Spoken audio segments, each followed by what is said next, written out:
Today, are immigration levels out of control? Should workers have the right to switch off? And how do we tackle rising food prices?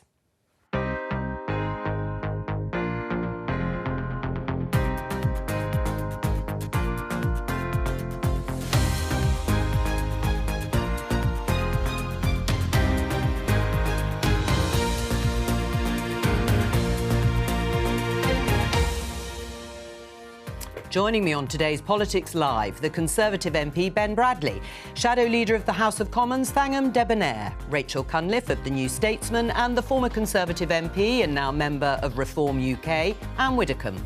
Today, I voted and campaigned for Brexit. Indeed, I'm a proud Spartan because I wanted Britain to control migration.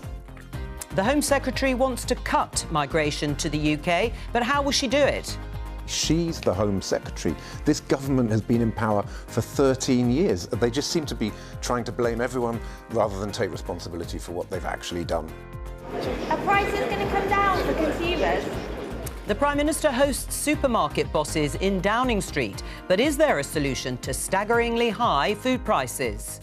It's been a massive challenge for our British farmers here and also retailers to get the value, because at the same time we've got customers who are really challenged with their own spending. And should bosses be able to contact you outside of work hours?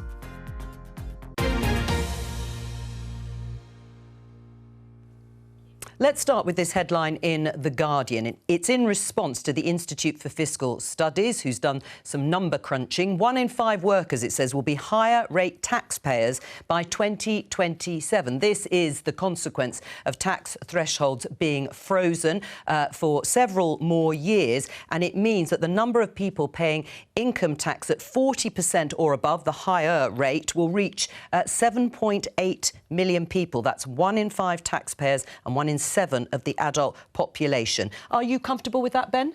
No, not remotely. I've always been quite public about my wish to see taxes come down. I think money is always better off in people's pockets to spend in the economy. So I would like to see, as we move forward, as the economy recovers, certainly in a manifesto, if not before, plans to reform and simplify the tax system and try and improve that situation. But obviously we've been through tricky times, lots of expenditure around COVID and all the rest of it that has to be paid for. But no, I'm deeply uncomfortable with that. How do you feel about it, Thangham? I mean, it will include senior nurses and senior or higher paid teachers for the first time, but then this is salaries over £50,000 a year. But it's also the Tories presiding over the highest rates of tax for 70 years, which is an extraordinary thing, and at the same time still giving tax breaks to the super rich. Now, a Labour government would have a fair tax system that's asking those with the broadest shoulders to put their fair share in. Although Keir Starmer has dropped his pledge, hasn't he, to tax the top 5%. But a really great way of starting that would be to reverse the non-doms tax evasion loophole, tax avoidance, I can never remember which one's which, Jo,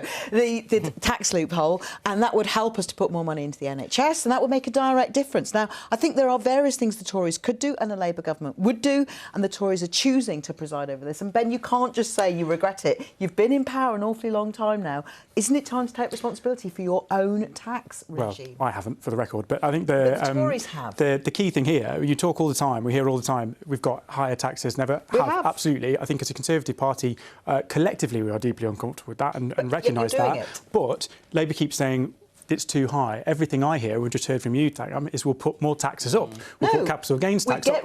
How are you going to reduce taxes for working people? Because I've not heard a single thing on that. Tax loopholes for the super rich. We would remove the VAT loophole for private schools. Those are just 2 examples. So you're putting 2 taxes up. Plenty more. So how are you reducing taxes? Those are about rebalancing the tax burden so that putting more taxes richer up. people are paying their fair share, which gives us more scope to invest in those how public are you helping services, nurses with lower taxes? Which would help by investing in those public services. And when you invest in public services, you actually create the terms and conditions which make them better off. Is it fair for people earning just over £50,000 a year to be in a bracket that we call higher taxpayers? I don't think it's fair for them to be in that bracket without there having been a conversation about it. And the point about more people being brought into that tax bracket is it's essentially a tax increase by stealth. The government is counting on the fact that because of inflation, because wages are rising, fiscal drag means people are put in this tax bracket without necessarily realising that that is going to happen. I mean, Ben mentioned capital gains tax at a moment ago. We're talking here about earned income, about workers, how much tax they're paying. Unearned income is paid at significantly lower. The Prime Minister's own tax rate over the course of all his earnings was, I think, something like 22% on earnings of millions. So you'd like to see capital gains tax equalised perhaps with the higher rate of tax? Perhaps. There were all kinds of distortions in our tax system that actually mean if you're working, you're in a worse tax position than if you're not working and just making money off the investments of somebody else. Are you comfortable with the idea of many more workers in the country, including nurses and teachers, that are going to be dragged in, as we call it, that fiscal drag, into that higher rate? Well, I'm never, ever going to be happy. I don't need to be comfortable. You know, I'm not part of this government. No? I'm never, ever going to be happy with high taxes.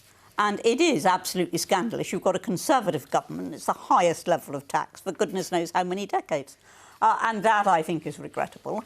I think it really was rather ironic that when Nigel Lawson died, and people were rightly paying tribute to him, they pointed out that he was the one who stuck by his conviction that if you lowered the tax rate, you actually raised income for the Treasury. And yet, at the same time that people were saying that and paying those glowing tributes, they themselves work. Although when Liz Truss and Kwasi Kwarteng did try and suggest that, the markets freaked out, well, you could say. Hang on, he didn't just suggest that. I mean, they did a huge amount all at the same time, and I think their preparation and the way they tried to sell it was terrible. But, I mean, there is a general consensus that if you do lower taxes, you can raise income if you do it in the right way. Right. What about unearned income in that sense? What about wealth taxes, Rachel's point? Do you think it would be better, in a way, to stop freezing the tax thresholds on earned income and perhaps tax unearned wealth? Oh, don't present them as just an either-or. I mean, I do think it's right to end the freezing of thresholds because that effectively means you're just dragging people into the higher tax bracket who shouldn't be there. But I also think you need to be very, very careful about, you know, tax the rich until it hurts. Because if you do that, you provide disincentives. You don't get people wanting to come here. You do get people looking for offshore schemes, which they won't bother to do if the tax rate is reasonable. And we've seen that in the past. So, you know, I feel very strongly that you don't look upon this as some sort of battle. Look upon this as how do we maximise revenue to the Treasury. Rachel?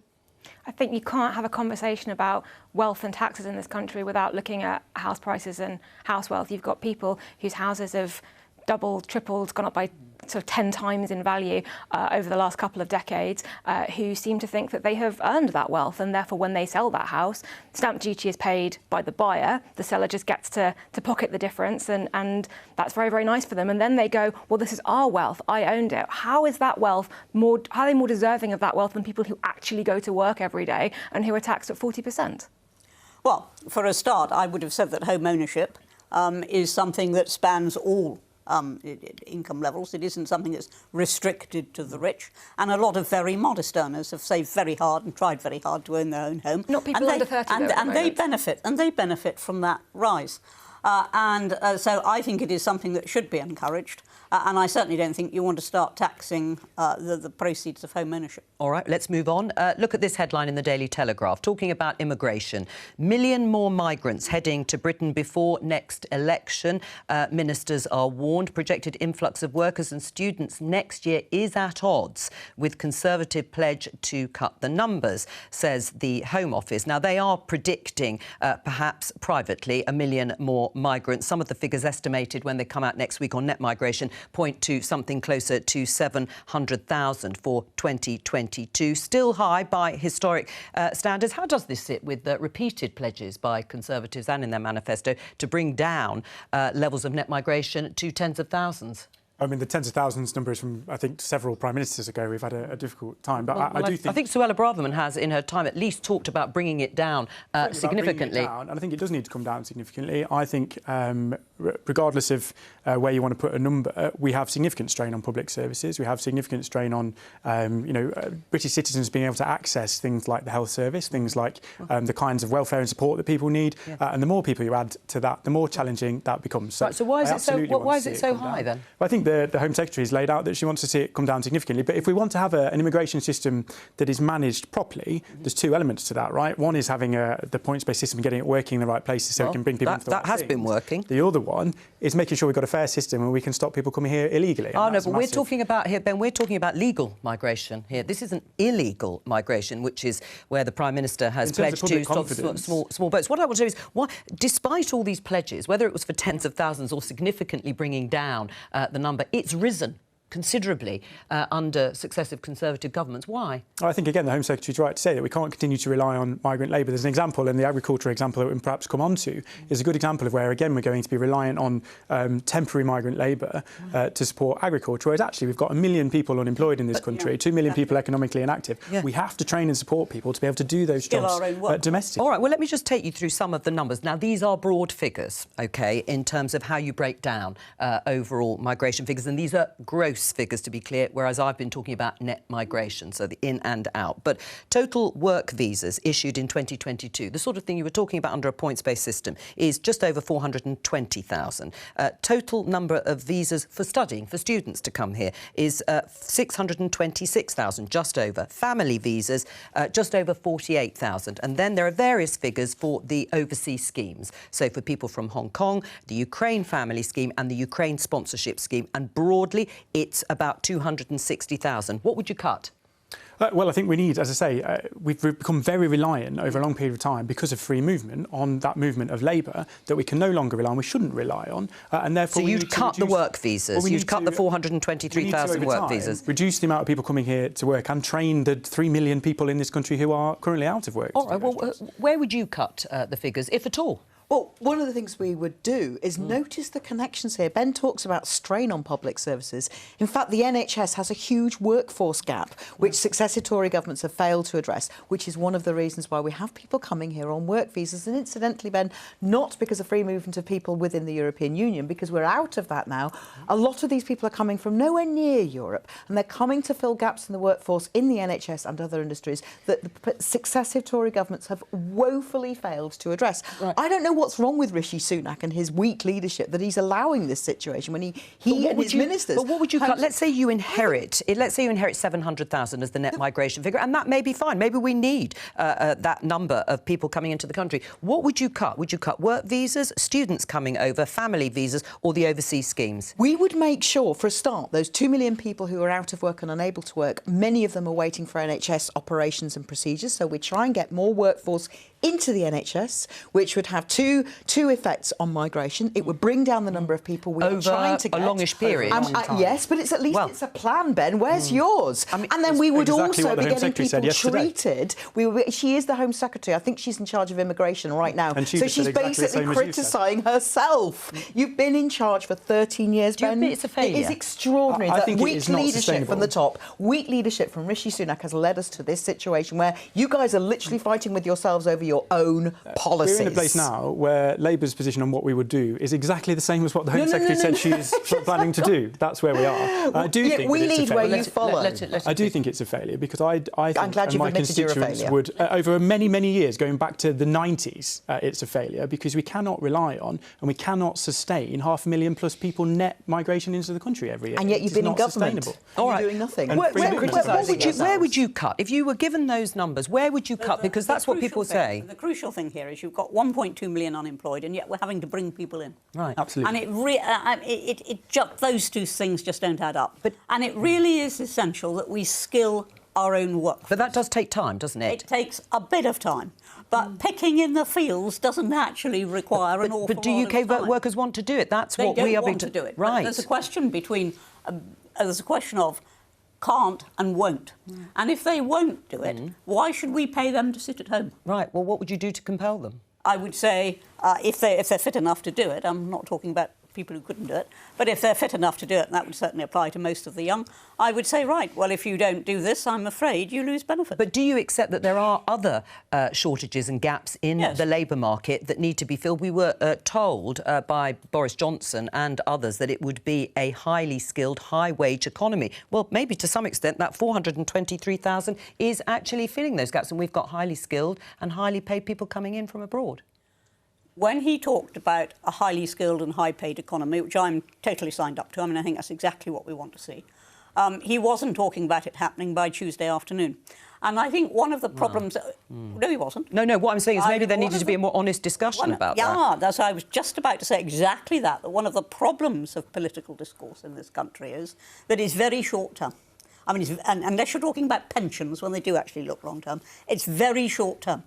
And we need to have a much more grown-up debate, and I think that goes for the NHS as well. Don't fool around and say it's all about money. It isn't. It's about a lot more than that is built up over the years. But isn't it also about a workforce strategy that acknowledges that training is an important part of how you build up the skilled workforce we need from British people who currently lack skills and qualifications? This is a government without an industrial strategy, without a workforce strategy, without a training strategy, all of which a Labour government would be bringing in. Yes, those are long-term solutions for long-term problems, but we need a government that's actually thinking about the long term, as opposed to one that just goes through every winter as though winter is a surprise, chucks a bit of money at the NHS and expects that to fill the workforce gaps, which never happens. I'm going to come to you, Rachel, in just a moment. You raised a question at Prime Minister's Questions last week about your frustration at levelling up. You were talking it broadly, but it would include, I presume, investment in education, investment in the sort of jobs and apprenticeships that perhaps is still lacking. Well, I think that part of the answer to this is that, as in many issues, there's no investment strategy. You can have all sorts of strategies that sit on a shelf and nobody looks at. No, they're not really on a shelf. The key thing to me is local areas, local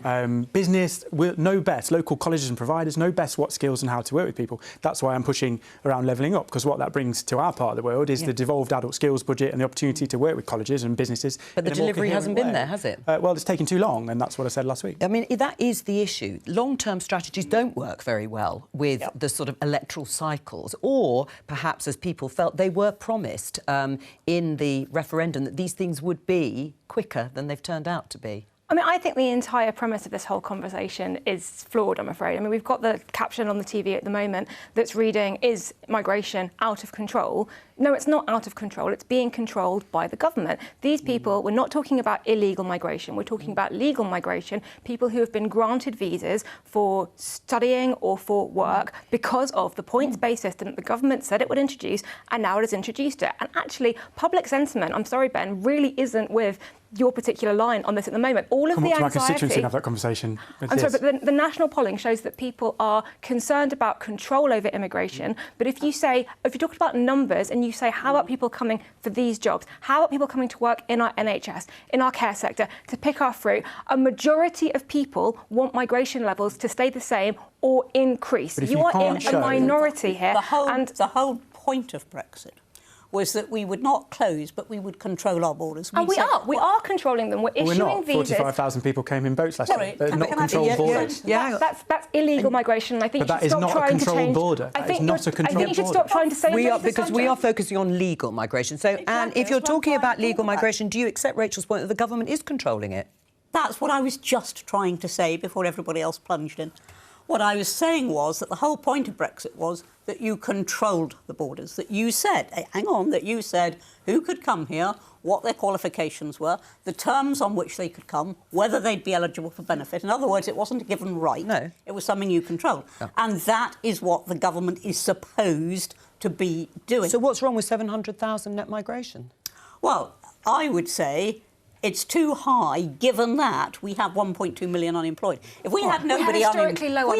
We have the lowest unemployment since the 70s. Yes, but we've still got 1.2 million. You can't ignore them. They're there, and they need skilling. OK, so if they took some jobs, would you... And we still had shortages in the NHS, in agriculture, in our care sector, in lorry drivers. If we had zero unemployed, but we still had those shortages... We'd be able to skill our own lorry drivers. We can't skill our own lorry drivers. We can give up. If we had a zero unemployment rate and we still had those shortages...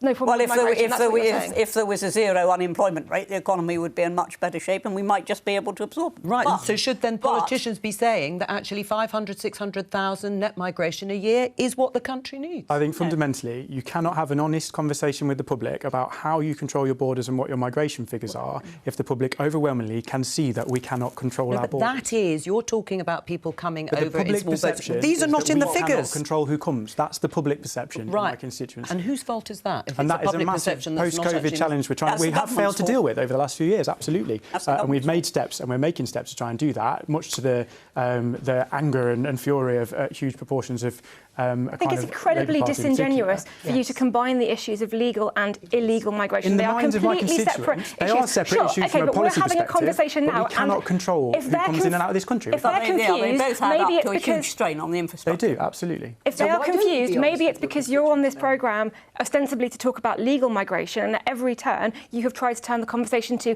illegal migration. Surely you, as an elected MP, should understand the difference and how those are different policy challenges. I understand you have to have confidence in a system, and the impact on the infrastructure is the same. All right, and we'll come on to the infrastructure in just a moment. Let's talk a little bit more, though, about low pay, or certainly for certain jobs. Do you think Brexit, to some extent, has had an impact, Thangham, on boosting wages for some low-skilled work, which was the complaint, actually, under Ed Miliband, and when he was Labour leader, that actually there were people coming in from the EU and undercutting, he felt, certain industries. That's changed a little bit because some of those low-skilled wages have increased. And I'd like to see all employers pay all their staff decent wages, decent terms and conditions, and have training. But that has to be part of an industrial strategy, and it also has to be led by a government that actually sets out to achieve those things. Now, what we've had from various Tory Prime Ministers, including the latest one, is lots and lots of words and very little behind that. And Ben has already said, it's all very well having a strategy. Having a strategy actually helps you to deliver on the words that you say. We've got a really weak Prime Minister at the moment who may say all sorts of things about migration, who may say all sorts of things about this and that, but he doesn't seem to have anything to follow through. I would like to see us having an employment bill, a workers' rights bill, which a Labour government will bring in, which would make sure that we do have proper rules. Well, I can tell you, first of all, we will have proper rules for trade union negotiations. We would have rules on wages and wage negotiation. We would also have the option for workers to have more flexible working, which allows them to be more productive, if that's appropriate for their workforce. I can go on, Ben, if you would like. Is there anything? And what have you got? You've got nothing. In what way is more bureaucracy and more burden on business going to lead to higher wages? It's not. Right. I mean, they've redesignated the care sector broadly, not all care workers, to be a highly skilled, or certainly more highly skilled area of work than it had been. Would there be other areas that you would include in that, which might increase work visas, but that we have shortages in? Possibly. I would hesitate to name stuff just off the top of my head, but I think certainly in care, the key things to me are around, and as council leader, I'm in charge of care locally, the key things are around attractive career paths into health and care, not just to be you get more UK workers to have opportunities. Then you would attract more UK workers. And also, to some extent, the opposite of what you've said, less rules and regulations that might allow people to have more flexible workforce. Deregulation, I think, is crucial, and it isn't happening. It really isn't happening. Just briefly, before we move on to students, because they make up quite a large number, there seems to be a divide in Cabinet about it. On the one side, you've got Jeremy Hunt and Gillian Keegan, the Education Secretary, saying it's a great British export, but the number of students coming over with dependents is also very high. Who is winning that argument? Clearly, at the moment, it's Jeremy Hunt and Gillian Keegan. I think there is an argument that students shouldn't be in the migration figures at all. You should count them if they finish their degrees and then want to stay and work here. But if they're going to go back to their countries, why are you counting them in the first place? Now, we do have a problem in our university sectors, which is universities are over-reliant on foreign students because they can charge much higher fees. They're restricted in what they can charge here. Funding is suffering, and so they are relying on that foreign income. But I think, again, if you look at public polling, most of the public don't think that students should be included in those numbers. They don't think that that counts as migration in the way that other areas do. It's very, very disingenuous to kind of group all of these together and say it's too high, it's out of control. And it's particularly disingenuous to hear that line from a Home Secretary who is enacting the actual policy that she is now criticising. I mean, first of all, the students are not a cohort who just come and go. They're coming in every year. Yes, so you should count them when they choose to stay at the end of their degrees rather than I heard you say that. I'm trying to reply to that. They're not just a cohort. You've got a steady flow in, and yes, some will stay and some will go back. But all the time they are here, they have to be housed, they have to have health services, they have to have all the things that the rest of the population have, and rightly so that they should have them. So they are a strain on the infrastructure and they should be counted. Before we move on, briefly, Nigel Farage admitted on Newsnight last night that Brexit has failed. Do you agree with him? No, because I don't think we've got Brexit. I mean, that is the problem. You can't blame Brexit. What you have to blame is what's been done with Brexit. For example, what I expected, and really thought was going to happen was that we would gradually, it wasn't going to happen by Tuesday afternoon, but we gradually become competitive with Europe. Instead of which we're aligned with them. We've raised our corporation tax to the same level as France. We are bonkers. Well, on that note, we are bonkers. I'm going to introduce the idea of switching off, but not, of course, from this programme. The Financial Times, this headline, Labour Party plans right to switch off for out-of-hours workers. A manifesto proposal would echo legislation across Europe to stop bosses contacting staff. Thangham, you're on the shadow front bench. Can you explain what this proposal is about? Yes, so this is part of our wider package of workers' rights, which we want to bring in, which are both good for business and good for workers. The right to switch off is never going to be something which should apply to everybody. There's always going to be certain workforces, certain sectors where that's not going to work. But for those people who are employed between 9 and 5, who have the sort of jobs that so don't office-based mainly. You know, and that should be something where if you're paid to work between 9 and 5, you shouldn't be contacted by your boss at 9 o'clock at night. I think that's fair enough. I think if you're on call, you should be paid for being on call, and then, of course, you can be contacted. This is just about a reasonable, fair way of organising the workforce, because healthy, happy workers make better workers in any case, and to be constantly on call, to be constantly thinking if I don't reply to my boss's email at 9 o'clock at night, that's not a good way to treat with a workforce. And would it be enforced? Would it be compulsory? Would there be sanctions? Well, we want to work with employers and trade unions on how that could be effective. And I think it's important that we recognise this won't apply to every sector. There will be some sectors where that doesn't work. But we're working on this policy at the moment. And as you said, it's something that we're looking at to bring into our manifesto commitments as part of a wider package of workers' rights reform. What's wrong with it? Sounds like a massively top-down, meddling, burdensome set of regulations, to be honest. And actually, increasingly, more and more businesses and more people work flexibly, more and more people work from home. That's so out of touch with the changing nature of the workforce. And actually, why should the government decide when people can and can't email their staff or their employers? Standards. You can't legislate for common sense and proportionality. Absolutely. You can't legislate for those. You wouldn't they are things which a boss and his staff either have or they don't. The idea that you can legislate as if it's one homogenous thing is just a nonsense. When we legislated for the Minimum Wage Act, people told us the world would end, and it didn't. It just meant people were paid better. But you said you were going to pay vastly more than you actually paid. And we have seen an improvement in workers' rights under successive Labour governments, which then get undermined by Tory governments, under which we've also got stagnant rates of growth, stagnant rates of productivity and staggering rates of complacency. Adding more bureaucracy to business will help with nothing growth. you're doing is helping, is it? I think that with a weak Prime Minister, which we have at the moment in Rishi Sunak, it's about time we had someone who is a good leader, who sees that having good workers' rights has always improved rates of productivity, and that's what we want to do. I mean, things have changed, haven't they, since COVID? You're right. Flexible working has become much more prevalent. But also, there are shortages in the workforce because there have been lots of people in their 50s, in my age group, that have left the workforce. Retaining people has been tricky. Would this not help? No, I think it'll make it harder because you're limiting the flexibility that business has to employ people. What we need to do in that space is change, and we, you know, as a council, we're changing our HR proposals so that we can go to that group, particularly over 50s, and say, how can you work for us? How can we be more flexible? How can we support you to help us with our gaps? Not to say from a government level, there's this blanket regime that we're going to enforce on businesses. Let me make it worse. Rachel? One of the few benefits of the pandemic and of changing working practices was everyone went and worked remotely, and employers realised that employees could do the jobs from home, and actually if they worked flexibly in a way that suited them, they were more productive. What has the government's response to that been? Lazy workers need to get back into the office. Barely a week goes by until you see a Conservative minister, Jacob Rees-Mogg was big on this when he was in Cabinet, but others do it too, saying, why aren't the workers back at their desks? Why aren't they back there? Why are they not working at home? One of the very few benefits that we've got from this mass experiment in home working, people enjoy it, people work more productively, they work more flexibly, they can get more done. It's great for working parents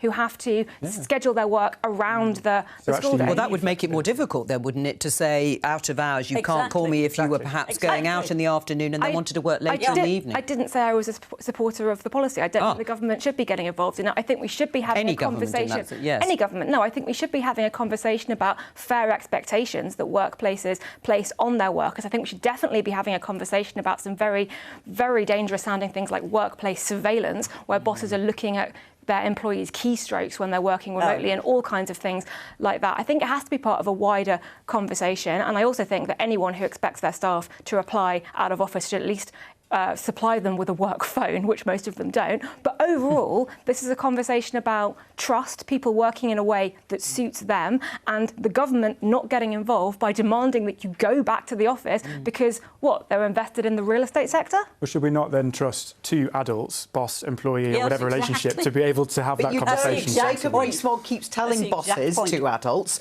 to say that you should be back at work. I mean, this is ridiculous. We are talking about a process Jacob whereby Rees-Mogg we is not would in work in government, for the record. we would work in partnership with businesses and with trade unions on what makes sense for different sectors and different groups of workers. Have you? I see nothing wrong with that. I mean, at all. It's an expectation. has Labour, has Keir Starmer, Angela Rayner, the deputy leader, have they spoken to business? Is this something Yes. they welcome? Yes, they have. would like to bring. Okay. Keir, Rachel, Angela, Johnny Reynolds speak to businesses every single day. And businesses want tell this us, new and law. businesses tell us constantly that what they're looking for from government is a stability which they do not see and from the businesses Tory want this government. new right, and they want us to And provide that businesses want this stability. new right. They want us to provide stability and stability of an economy, and that's what we're talking to them And that's about. Will you including answer this. my question? Have businesses indicated that they would like this law that prevents bosses businesses contacting want their to have a employees? partnership, That's a and no. that's what they get from us. I tell you what That's Actually businesses. talking That's a to no. I tell you what them. That's a businesses no. would Well, they like. don't get anything from the Tories Closer because they're not even cooperation. talking to them. Businesses would like closer cooperation with the EU and harmonised EU standards, and you didn't seem to care too much about that Yes. a moment ago. That's when what you they said said Brexit had never been tried. repeatedly. No, it's the All last thing businesses I have a want. homogenous Last view, thing. apparently. So we have to listen to businesses. Hang on, voice. don't talk over each other. Rachel, you say what you were going to say, and I'll go to the others. No, I just think it's interesting that in some areas we have to take what businesses want. Businesses don't want this. They won't invest in our country if we do this. We absolutely can't touch this. We have to take that as sort of gospel. And other areas where businesses saying we need close cooperation with the EU, Brexit has been incredibly damaging to British businesses, then we ignore them. It seems like a double standard to me. Maybe Anne can explain it. Well, certainly big business wanted to have much closer cooperation with Europe. They wanted to stay as they were because it was comfortable.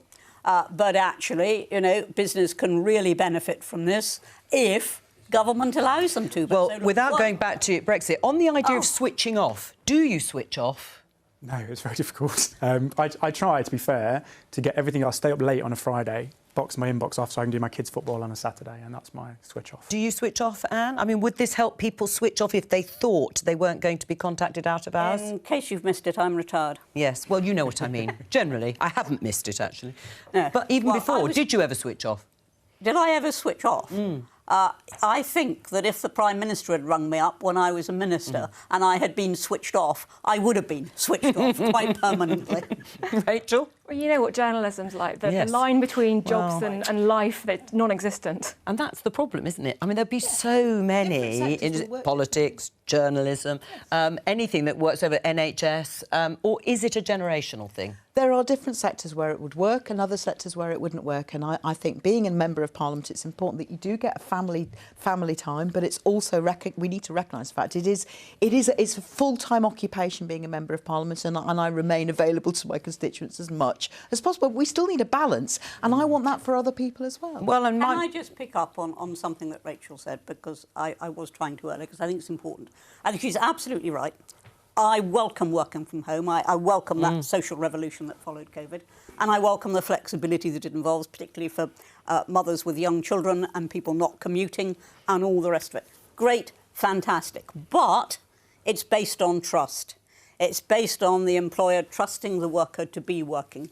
And because of that bond of trust, it's got to be possible for the employer to ring up outside standard office hours because that person isn't working standard office hours. Right. Well, the one final thing is presenteeism, as I think it was called. People staying late, sitting in the office for hours and hours, but not actually really doing anything. It looked good, but it wasn't very productive. I mean, do you think this sort of proposal could end that idea of people just trying to prove that they're working long, hard hours when actually they're not? I mean, I think COVID has kind of already done that, and you no longer get points simply for sitting in an office not doing anything. You also no longer get points for turning up at the office very obviously unwell to give your virus to literally everyone else because you were afraid to take a sick day. So, yeah, there are benefits of the way the pandemic has changed working practices and trying to sort of go back in time and say it never happened. Like, why would we get rid of one of the very few positive things that has happened over the last couple of years? But why try to over-regulate it, which is what Thangham wants to do? Let's show you this. Let's show you this. We're talking about food. That's because there is a Downing Street summit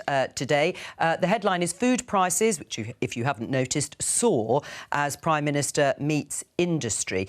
Now, we're seeing the average prices of some of the very basic foods rise, hitting a 45-year high of 19% in March. We've seen a whopping 52% increase for cucumber, which has gone up by 29 pence. Lettuce has increased to 22 pence. With cheese, that's a £2.76 rise to more than £9 per kilo.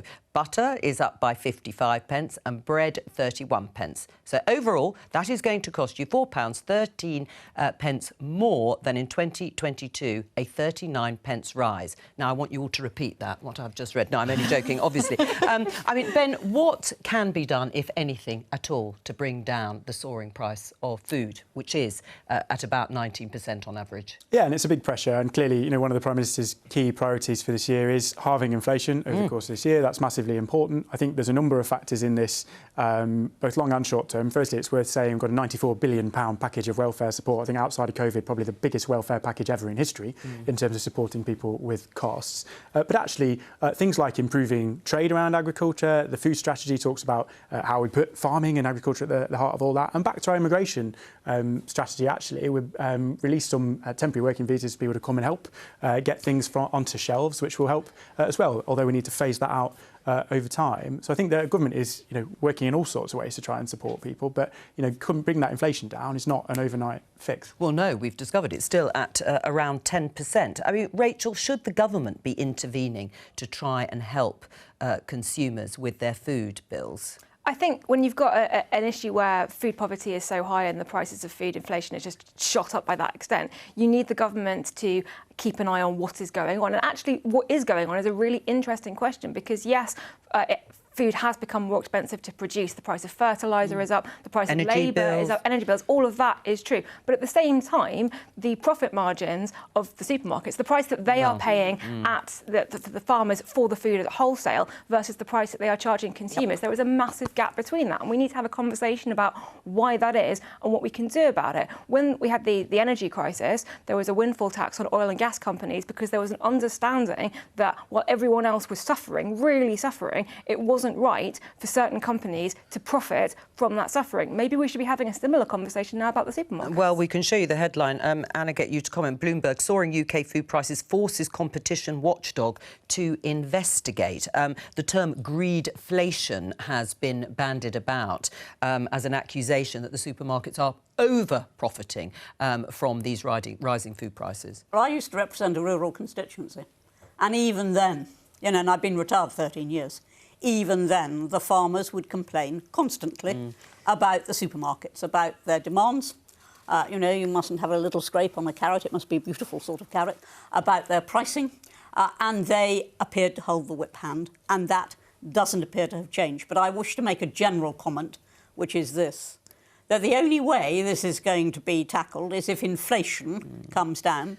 You will not get inflation coming down while you have inflationary wage rises, and we've got to face that. Some of the wage demands at the moment are utterly unrealistic, and they will fuel inflation, and we'll be back to where we were. And I lived through the 70s. I'm probably the only one on this panel who did. I lived through the 70s, and that was exactly what happened. Prices went up, so people said, we've got to have wage rises to enable us to buy. And therefore... But it is a catch-22, isn't it, if the cost of living is still going up? What do you do even now, at this point, with rising prices at the rate they are now for basic foodstuffs? Well, I mean, Jim McMahon, who's our DEFRA Shadow Secretary of State, has been calling on the government for action for months and months now. In fact, we had a food summit several months ago. There are several things you could do. Nothing's going to be straightforward, but there are some things you could do. You could use the oil and gas levy now to support those energy-intensive industries. Farming would obviously be a strong contender for that. That's the first thing. The second thing you could do is get an agricultural deal on veterinary inspections so that that cross-border trade in agriculture and food products was easier. That's something the agriculture industry, but also food retailers and food producers are crying out for. That would also benefit consumers. And you could decide that you are going to use the UK's considerable purchasing power in public procurement and focus primarily, or wherever possible, on locally grown food, on food grown in this country, to help the food industry actually to right itself. Now, I think those are three things the government could do and a Labour government would do, and we've been calling on the government to take action on this for months.